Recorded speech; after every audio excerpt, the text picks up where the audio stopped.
Bonjour à tous.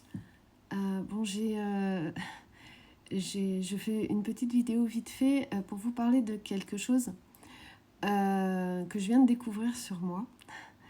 Et donc je sais que j'en ai un tout petit peu parlé sur cette chaîne, mais j'en parle beaucoup plus sur ma chaîne en anglais. Pour ceux qui me suivent sur les deux, vous savez de quoi il s'agit. Je suis toujours un peu gênée d'en parler sur ma chaîne française parce qu'il y a des gens qui sont abonnés qui me connaissent personnellement et c'est toujours gênant de parler de sa vie perso. Et donc, pour ceux qui savent, j'ai une maladie chronique, invisible. Et depuis toujours, enfin j'ai toujours eu ça, depuis que je suis toute petite. D'ailleurs, c'était beaucoup plus gênant quand j'étais petite. Aujourd'hui, maintenant, ça va beaucoup mieux. J'ai découvert quelque chose aujourd'hui qui est très relié, je pense, à ma passion pour le dessin et qui est complètement illogique. Enfin, je pense pas que c'est illogique, je pense que c'est contre-intuitif. Voilà, j'ai découvert un peu par hasard, enfin complètement par hasard, en lisant un article que que je souffrais d'aphantaisie. Alors, qu'est-ce que c'est que la fantaisie? Enfin, moi, j'ai pas une aphantaisie parce que j'ai fait le test. Donc, qu'est-ce que c'est que la fantaisie? C'est le fait que les gens sont incapables d'imaginer dans leur tête, enfin, de voir des images dans leur tête. Que ce soit de reconnaître quelqu'un, on n'a pas l'image de la personne dans la tête, ou de visualiser une image dans sa tête. Il y a des gens, ils sont aphantésiques et aphantaisistes, je sais pas comment on dit, enfin ils souffrent d'aphantaisie. C'est aphantaisie, c'est-à-dire ils ne peuvent absolument pas visualiser des images. Et moi en fait, voilà, je ne souffre pas d'aphantaisie. Donc du coup, je m'étais jamais sentie concernée par ça et je plaignais les gens qui souffraient de ça parce que moi, je suis capable d'avoir des images dans ma tête.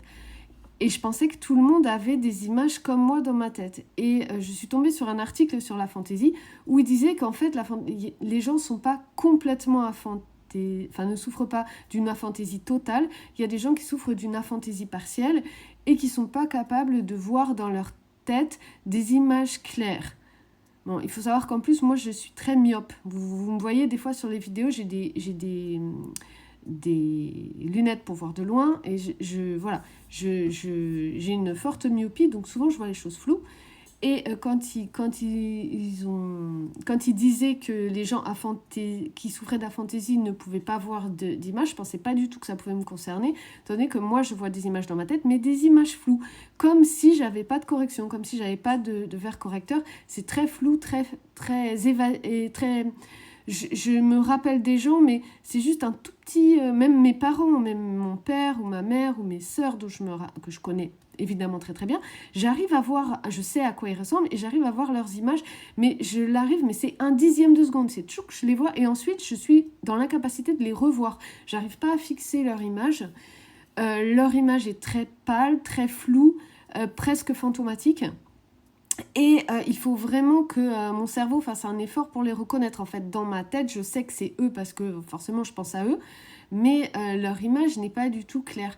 Et en fait, je pensais que c'était pareil pour tout le monde. Et j'ai vu dans cet article qu'en fait, non. La plupart des gens voient les choses de façon assez claire, assez vif, pas très précis, pas très détaillé, mais les gens ne voient pas leur vision dans leur tête, ils ne voient pas comme s'ils étaient complètement myopes, ils ne voient pas quelque chose de complètement flou, de pâle, de presque inconsistant. Or, en fait, moi, c'est comme ça que ma mémoire fonctionne, et mes rêves sont comme ça aussi, et j'ai pas d'autre moyen de, de me souvenir ou d'imaginer les choses que juste comme ça. Et je suis incapable d'avoir une vision nette, même fugace. Je suis incapable d'avoir une vision précise. Je peux jamais me rappeler de détails. Je sais même pas comment les gens font pour capter les détails comme ça dans leur tête de choses qu'ils ont vues.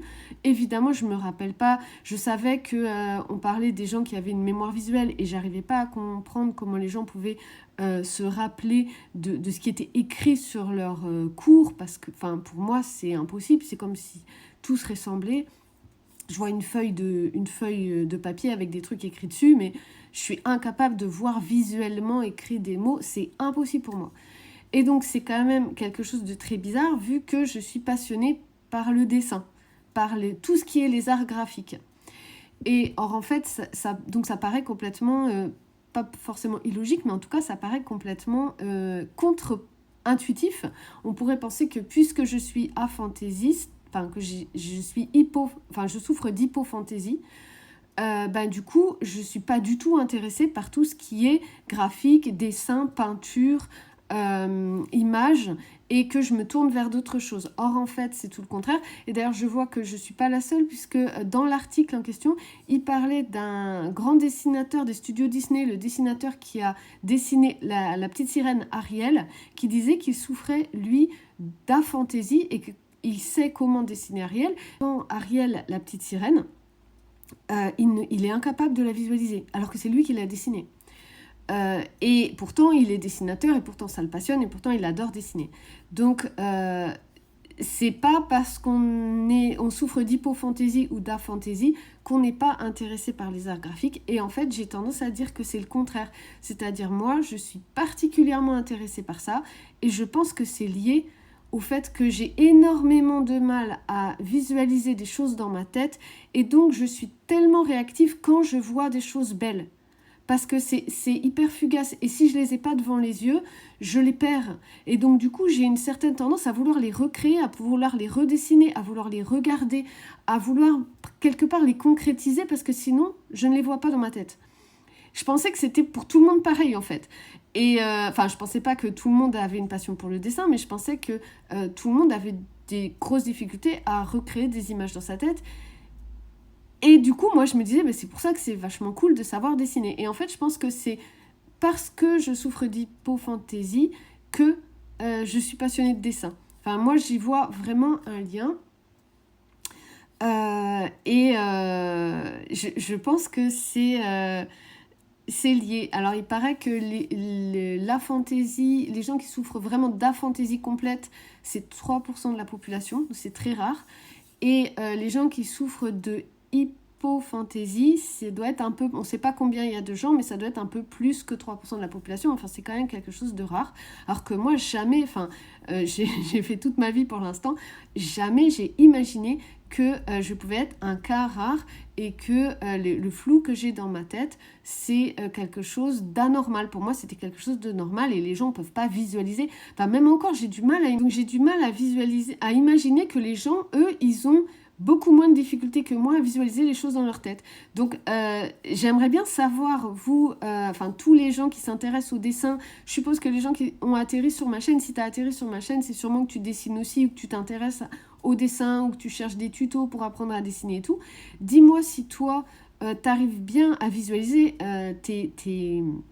clairement tes images dans ta tête. Ça doit être une aide énorme pour savoir à dessiner. Je me dis, c'est peut-être aussi une des raisons pour laquelle j'ai autant de mal, parce que j'ai déjà parlé sur d'autres chaînes du fait que je trouve que je progresse pas beaucoup en dessin, que j'ai énormément de mal à progresser. Mais en fait, c'est parce que j'arrive pas du tout à visualiser l'image de ce que je vais dessiner. Je pense que c'est plus difficile quand on souffre d'hypofantaisie, c'est plus difficile. Mais dis-moi toi à quel niveau t'en es. Est-ce que tu vois des images vraiment détaillées? Il y a aussi une petite portion de la population très rare qui souffre d'hyperfantaisie où eux, ils ont des images vraiment très claires, ils ont une sorte de mémoire absolue, ils se rappellent de tout ce qu'ils ont vu, ils peuvent imaginer des choses avec des tout petits détails, des choses qu'ils créent eux-mêmes dans leur tête, des visages très nets, ils revoient les couleurs de façon très claire avec toutes les nuances et tout. Dis-moi si toi tu fais partie de ces personnes-là. Et si tu dessines, donc, est-ce que ça t'aide? Et comment ça fonctionne? Est-ce que ta mémoire est visuelle? Est-ce que tu t'en sers? Ça m'intéresse beaucoup parce que jusqu'à présent, j'ai toujours pensé que j'étais comme tout le monde et que j'étais à peu près comme toi. Et là, je découvre que non, en fait. Enfin, c'est pas un gros handicap non plus, mais j'ai l'impression que ça ne m'aide pas quand même dans la situation. Donc, j'aimerais bien savoir ce que tu en penses et avoir des échanges sur ça avec d'autres personnes qui dessinent. Voilà, donc n'hésite pas à mettre un petit mot en commentaire. Et puis explique-moi, parce que j'arrive pas trop à même comprendre quelle est la différence. J'ai bien fait le test et j'ai bien vu que j'arrivais pas tous les trucs qu'ils me demandaient de faire. J'ai bien vu que j'étais tout en bas de l'échelle et que j'arrivais pas parce que c'est des petits exercices. Exercez-vous à visualiser ça. Moi, je voyais bien que je visualisais pas du tout, que j'arrivais pas. Et je voyais bien tous les différents niveaux. Il y en a qui visualisaient des trucs un peu plus précis. Il y en a qui arrivaient à visualiser encore plus précis, encore plus précis. Il y a 5 niveaux, je crois. Je dois être au niveau 2. Le niveau 1, c'est tu vois rien du tout. Moi, je suis au niveau... Enfin, le niveau 1, tu vois rien. Le niveau 2, tu vois, mais alors, vraiment, le niveau vraiment basique, basique. Et après, je crois qu'il y a un total de 5 niveaux. Donc, il y a encore 4 niveaux au-dessus de moi. Donc, explique-moi, toi, comment tu vois le monde. Parce que je crois que, en fait, je suis en train de découvrir qu'on ne voit pas le monde pareil, toi et moi. Donc, n'hésite pas, hein, laisse-moi un petit message. Dis-moi. Et puis, abonne-toi. J'espère qu'on pourra échanger, peut-être devenir amis. Donc, n'hésite pas à t'abonner à ma chaîne. À bientôt.